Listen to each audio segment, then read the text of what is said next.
Donc, deuxièmement, définition de point, vitesse de la réaction. La vitesse volumique de la réaction. Alors, par définition, la vitesse de la réaction, V de T, il est égal à 1 sur Vs.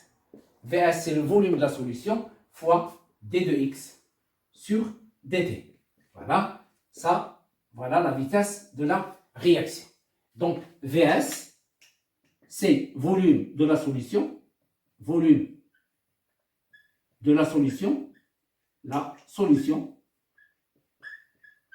Alors, x est l'avancement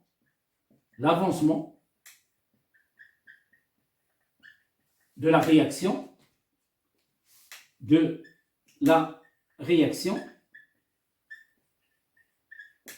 Voilà. Maintenant, d de x sur dt, c'est la dérivation de l'avancement.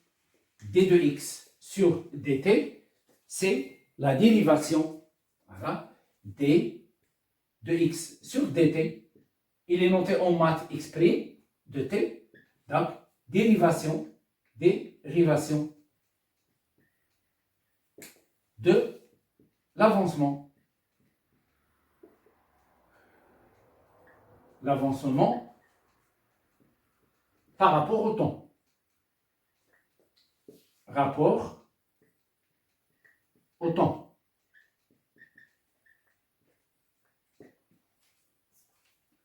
Alors maintenant, on va essayer de savoir comment on peut calculer la vitesse de la réaction. Comment on peut la calculer, donc comment on peut la trouver. Donc pour déterminer la vitesse de la réaction, on a besoin d'un graphique. Donc cette année, on va déterminer la vitesse de la réaction à l'aide d'un graphique. Donc, détermination de la vitesse de la réaction, la vitesse volumique de la réaction. Donc, troisièmement, détermination graphique de V de t. Alors, pour déterminer V de t, on va commencer par le cas le plus simple, d'accord? On donne la courbe suivante.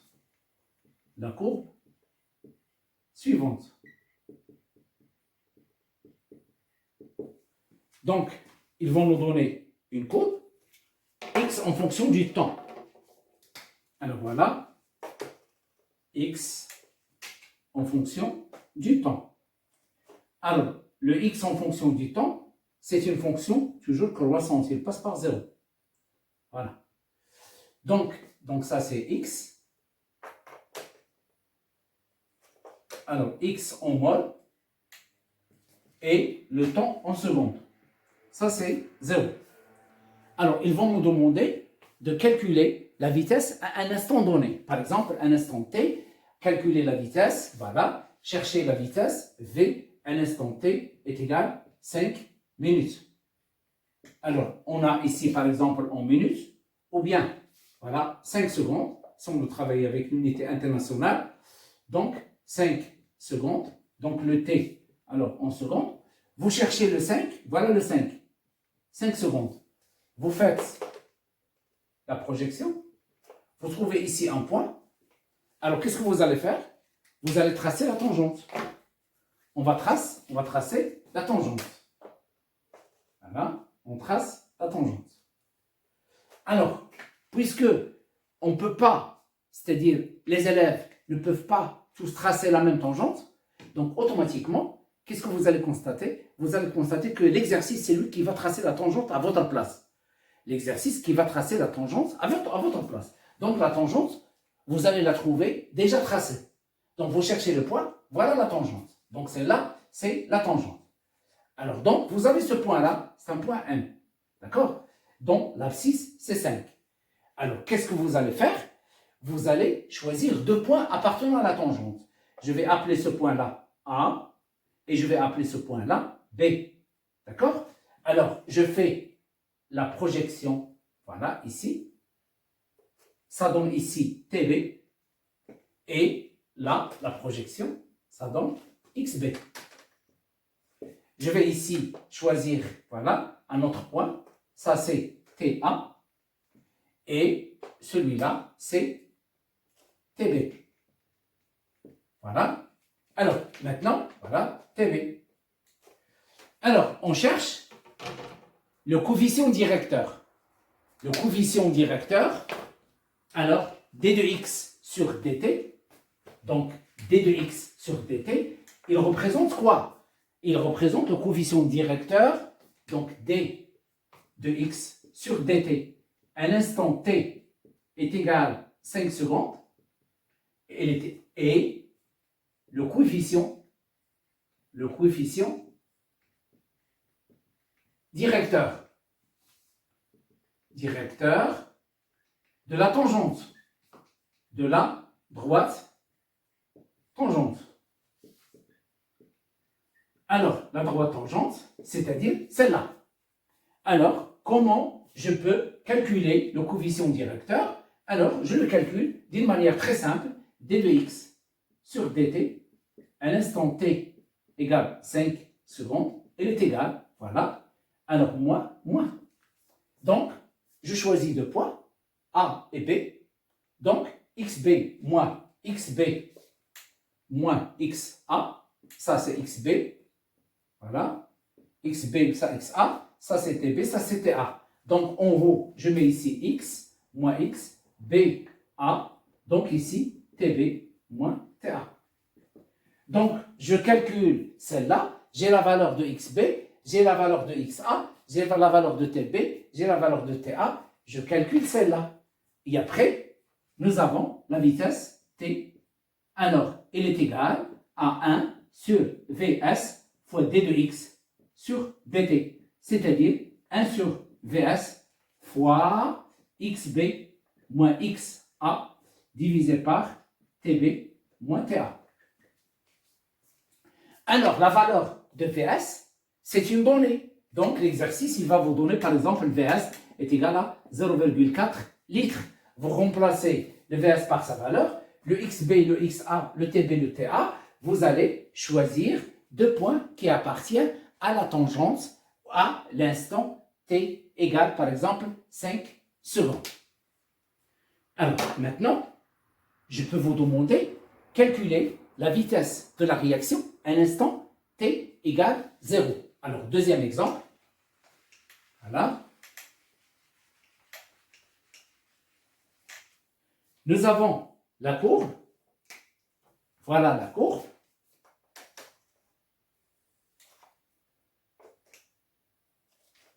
T, et ça c'est x. Et vous avez, voilà, la courbe.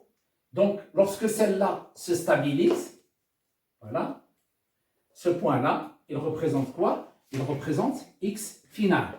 X final, puisque la réaction totale, c'est aussi x max. Et vous allez constater que l'exercice, il va vous demander il va vous tracer une droite tangente. Donc ça, c'est une tangente qui s'appelle T0. Voilà, la tangente à l'instant t égale à 0. Alors, on va vous demander, calculer la vitesse. Alors, calculer la vitesse V à l'instant t égale à 0. Alors, la plupart, ils disent t à l'instant t égale à 0, la vitesse égale à 0, ce qui est faux. D'accord? Alors, comment on peut la calculer? V à l'instant t égale à 0 est égal à 1 sur Vs fois d de x sur dt à l'instant t égale à 0. Alors, le volume Vs, il est donné, d'accord? Donc, le Vs, par exemple, 0,4 litres, ou bien 0,5, ou bien 1 litre, ainsi de suite. Donc, il faut calculer quoi? Il faut calculer d de x sur dt à l'instant t égale à 0. Alors, comment on la calcule? C'est très simple. Vous allez choisir deux points. Donc, je vais choisir un point A. Voilà. et un point P. Alors le point B, c'est O, ou bien je vais choisir A et O. Donc ça c'est XA et ça c'est TA. Donc j'écris XA moins 0, XA moins 0 divisé par TA moins 0. Alors, je calcule, j'ai la valeur de XA, j'ai la valeur de TA, je calcule celle-là, je la remplace. Alors maintenant, en calculant la vitesse à l'instant t égale à 0, qu'est-ce qu'on va constater? On va constater que la vitesse à l'instant v, à l'instant t est égal à 0, est supérieure à v à l'instant t est égal à un instant t supérieur à 0. C'est-à-dire, la vitesse à l'instant t égale à 0, c'est la plus grande vitesse. C'est la plus grande vitesse.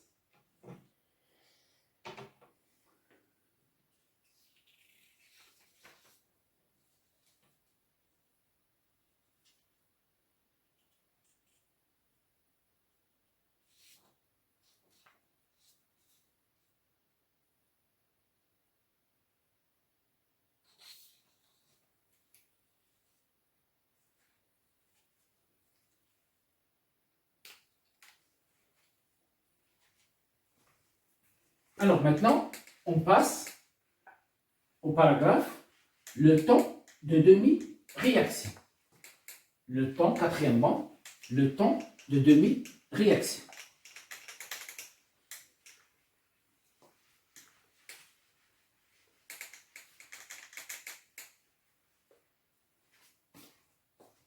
Alors, le temps de demi-réaction. Troisièmement, temps de demi-réaction. Réaction, on l'appelle T1,5. Donc, comment on peut déterminer T1,5? On détermine T1,5 d'une manière graphique. Voilà, on vous donne le graphe, T, ici, X. Alors, le graphe est le suivant. Voilà, c'est une fonction croissante. Donc, X, il augmente, augmente, augmente, et après, il se stabilise. Il devient constante. Voilà. Alors, celle-là, c'est quoi? C'est X final. Ça, c'est 0. Alors, pour déterminer graphiquement T1,5, qu'est-ce qu'on fait? On prend la moitié de celle-là. Voilà la moitié. C'est-à-dire X final divisé par 2. Et on fait la projection verticale. Alors, la valeur que je vais trouver ici, voilà, c'est T1,5. Donc, si vous avez ici 4 carreaux, vous prenez ici 2 carreaux, vous faites la projection, ce que vous trouvez ici, ça représente T1,5. Donc, nous avons la propriété suivante, X à l'instant T est égal à T1,5, et il est égal à X final divisé par 2, est égal à X final divisé par 2. Donc, la définition du temps de demi-réaction, c'est la durée nécessaire pour que l'avancement de la réaction atteint la moitié de sa valeur finale. Atteint la moitié de sa valeur finale. Donc, lorsque x est égal à x final sur 2, alors le t, il est égal à t1,5. Donc, on peut la trouver graphiquement, connaissant x final, je divise par 2, je trouve t1,5. Alors, maintenant, ici, nous avons x, il augmente, augmente, augmente, augmente, à partir de cet instant-là. On va l'appeler t final. La valeur de t final, il est sensiblement égal à 5 T1,5. Donc, on va travailler avec, en réalité, c'est 7 T1,5, mais les bouquins marocains, alors, ils travaillent avec 5 T1,5. Alors maintenant, qu'est-ce que je constate? À partir entre 0 et T final, ça, il s'appelle un régime transitoire, et ça, il s'appelle un régime continu. Donc, X, comment il est? Il est constante. Donc, nous avons la vitesse V, la vitesse à l'instant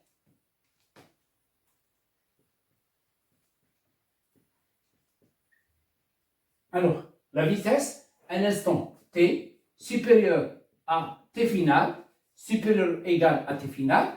Donc, quelle est la vitesse à l'instant t supérieur à t final, puisque à l'instant t supérieur à t final, comment est x? X est, voilà, à l'instant t à l'instant t supérieur ou égal à t final, x égale une constante. Donc, sa dérivée d de x sur dt est égale à 0. Donc, la vitesse v à l'instant t supérieur à t final, elle est égale à 0. Donc ici, la vitesse, elle est nulle. Donc c'est pourquoi la vitesse à l'instant t égale à 0, elle est égale, c'est-à-dire une valeur, une plus grande valeur, et elle diminue au cours du temps à cause de quoi? À cause de la diminution de la concentration des réactifs.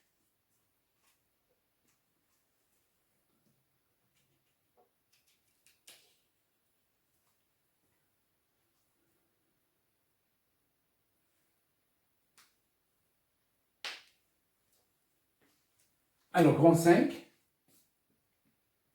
les facteurs cinétiques. Les facteurs cinétiques.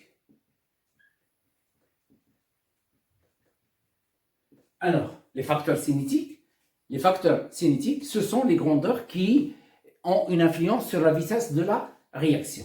Alors, la vitesse de la réaction augmente avec l'augmentation de la température. D'accord? La vitesse augmente, la vitesse de la réaction, augmente avec l'augmentation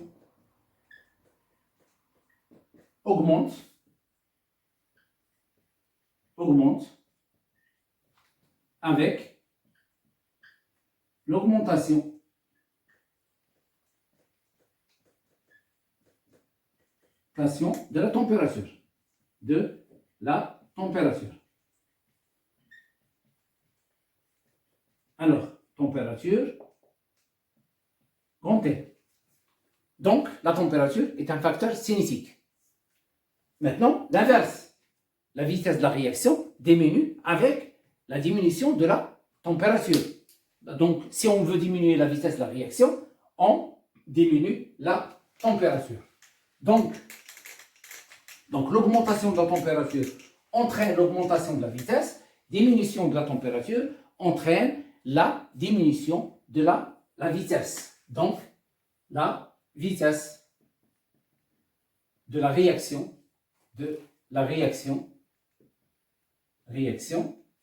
diminue avec la diminution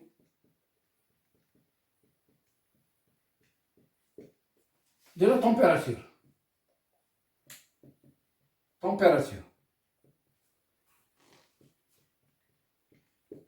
Alors, maintenant, on peut augmenter ou bien diminuer la vitesse de la réaction à l'aide des concentrations des réactifs, les concentrations des réactifs.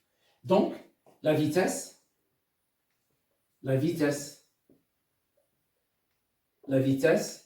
de la réaction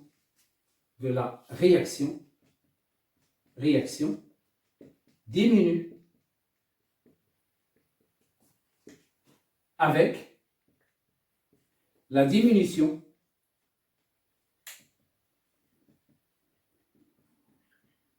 de la concentration ou bien des concentrations des